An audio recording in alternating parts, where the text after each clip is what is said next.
باپ اولاد کے سر پہ سائے کی طرح ہے، دھوپ میں گھنی چھاؤں کی طرح ہے، ہر دم باپ کا ادب کرنا، بے ادبی اس کی خدا کے عتاب کی طرح ہے۔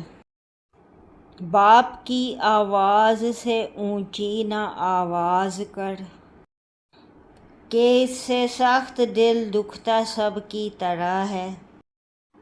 باپ جنت کا دروازہ ہے، اس کی خدمت حصول جنت کی طرح ہے۔